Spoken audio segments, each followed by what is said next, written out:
Du 17 au 19 janvier 2014, s'est tenu à Istanbul l'Open international de backgammon, ou tavla, comme on dit en turc, ou encore trick-track en vieux français.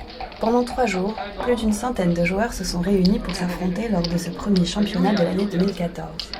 Nous sommes allés à la rencontre de ces passionnés qui nous ont fait partager leurs histoires de tavla. Yes, I'm Marco Fornasir, I'm the General Secretary of the Worldwide Backgammon Federation.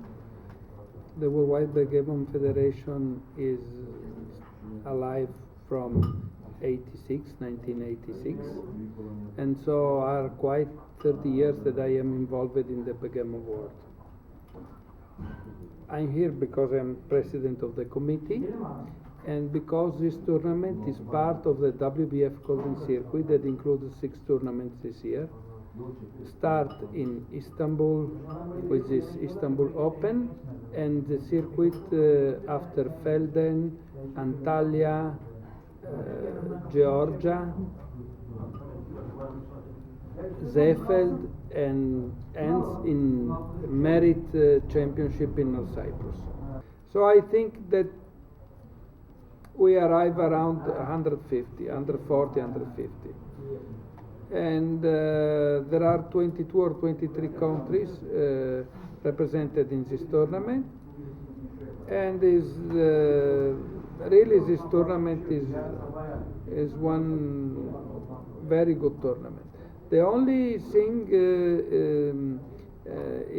different from the other international tournament is that in Turkey you cannot win money, only in North Cyprus. And so the organizer Arda Findikoglu, that is also president of the WBF Turkey, and found the system to give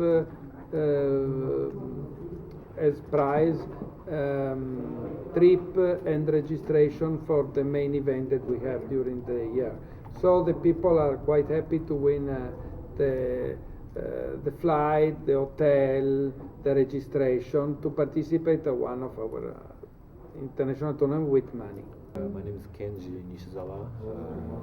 So backgammon is very popular in Europe, in United States, in Middle East, but in Japan it's not like that. So it was not easy to find a community of backgammon. When I was on the airplane to go to Denmark, Copenhagen, I was nothing to do. I was just feeling boring while on my trip, so I just touch the monitor and choose the game. I choose backgammon. I didn't know how to play, so I just randomly pushing buttons. But after a few trials, I'm getting understand what's going on. And I'm still continue to play, and I'm getting understand how to play.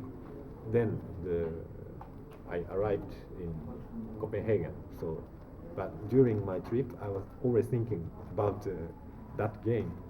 So when my trip finished and going back to Japan, I again tried to choose. And when I arrived in Japan, I could beat the easiest level of computer. Then I started to play. And after 12 years old, I could be a champion of the Istanbul Open. It's amazing.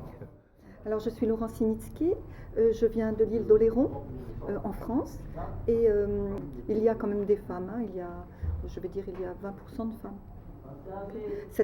Là pour ce tournoi on était 129, il y avait 29 femmes. Voilà.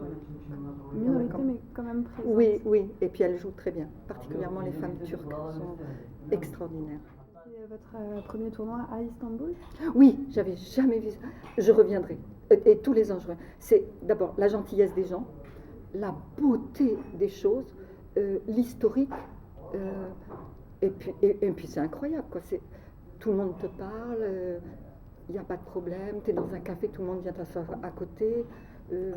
Ouais, c'est extraordinaire. C'est extraordinaire. Si je devais partir de la France, et j'ai beaucoup voyagé, il y a un seul endroit où je viendrais, c'est Istanbul. Et vous avez un peu joué au backgammon du coup, dans des Oui, cafés? dans les rues, j'ai joué au tavla et je me suis beaucoup amusée parce que je suis allée dans les magasins et quand je voyais des gens jouer au tavla, je m'arrêtais et puis il y a un monsieur qui m'a demandé de jouer. Et évidemment, il m'a tout de suite dit on joue 20 liras. Alors j'ai dit oui. Ensuite, il me dit non, 50 liras. J'ai dit oui, mais ce qu'il ne savait pas, c'est que je savais jouer. Et j'ai eu de la chance et on a arrêté le jeu parce qu'il voulait ni me donner l'argent, ni. Voilà. Il m'a dit ok, on arrête. Et voilà, c'était très drôle.